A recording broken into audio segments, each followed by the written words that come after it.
ಕೆಂಗೇರಿವರೆಗೂ ಬಂದಿದ್ದೆ. ಸಣ್ಣ ಕೆಲಸ ಮುಗಿಸ್ಕೊಂಡು ರಿಟರ್ನ್ ಮನೆ ಕಡೆಗೆ ಹೋಗ್ತಾ ಇದ್ದೀನಿ. ಎಲ್ಲರೂ ಹೇಗಿದ್ದೀರಾ? ಎಲ್ಲರೂ ಚೆನ್ನಾಗಿದ್ದೀರಾ ಅಂದ್ಕೊಂಡಿದ್ದೀನಿ. Welcome back to my channel. ನೆನ್ನೆ ಇಲ್ಲಿ ಮಹಾಶಿವರಾತ್ರಿದು ಇದು ಮಾಡಿದ್ದಾರೆ, ಫಂಕ್ಷನು ಸಕ್ಕಾದ ಮಾಡಿದ್ದಾರೆ ಇಲ್ಲಿ ಕೆಂಗೇರಿಯಲ್ಲಿ. ಈಶಾ ಫೌಂಡೇಶನ್ ಹೆಂಗಿದೆ ಈಶಾದಲ್ಲಿ, ಸೇಮ್ ಹಾಗೆ ಮಾಡಿದ್ದಾರೆ. ಇಲ್ಲಿ ಕೆಂಗೇರಿ ಗ್ರೌಂಡಲ್ಲಿ ಮಾಡಿದ್ದಾರೆ.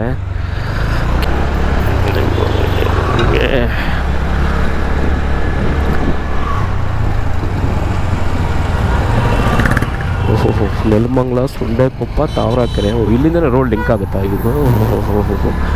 ನಾಳೆ ಈ ಕಡೆ ಬಂದು ತುಂಬ ವರ್ಷಾನುಗಟ್ಟಲೆ ಆಗೋಯ್ತು. ಏನೆಲ್ಲ ಡೆವಲಪ್ ಆಗೋಗಿದೆ, ಯಾವ ಥರ ಪಾಪ ಪಾಪ ಸಕ್ಕ ಡೆವಲಪ್ ಆಗೋಗಿದೆ.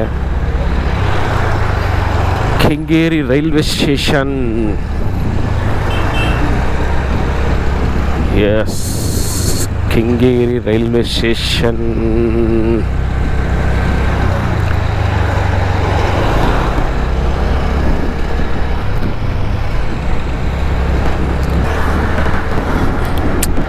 ಕೆಂಗೇರಿ ಉಪನಗರ ಅಂತೂ ಸಕ್ಕ ಡೆವಲಪ್ ಆಗೋಗಿದೆ.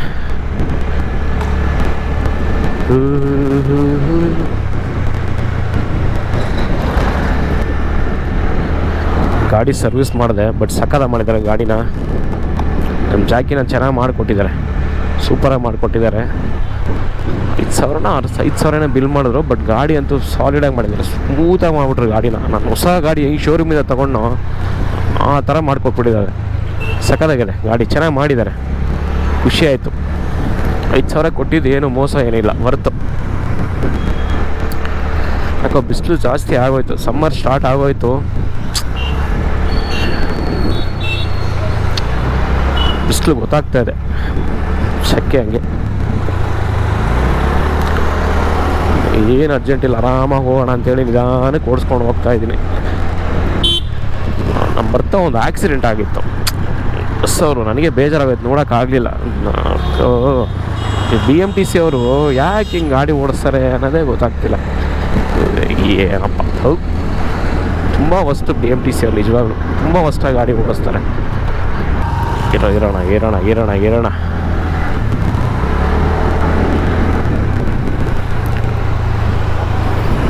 ಏನೊಂದು ಖುಷಿ ಅಂದರೆ ಇಲ್ಲಿ 2 ಕಡೆನೂ ಮರ ಇದೆ, ಅದರಿಂದ ಬಿಸಿಲು ಅಷ್ಟು ಗೊತ್ತಾಗ್ತಿಲ್ಲ. ಇದೇ ಮರ ಇಲ್ಲ ಅಂದರೆ ಭಾರಿ ಕಷ್ಟ ಆಗೋದು. ಹೊಂಗೆ ಮರ ಚೆನ್ನಾಗಿ ಮೇಂಟೈನ್ ಮಾಡಿದ್ದಾರೆ. 1 ಗಂಟೆ ಆಗೋಯ್ತು ಟೈಮು. ಸುಮ್ಮನೆ ಇವತ್ತೆಲ್ಲ ಟೈಮ್ ಎಷ್ಟಾಗೋಯ್ತು, ಏನು ಕೆಲಸಗಳೇ ಆಗಲಿಲ್ಲ. ಸುಮ್ಮನೆ 1 ಗಂಟೆವರೆಗೂ ಟೈಮ್ ಪಾಸ್ ಮಾಡಿಬಿಟ್ಟೆ.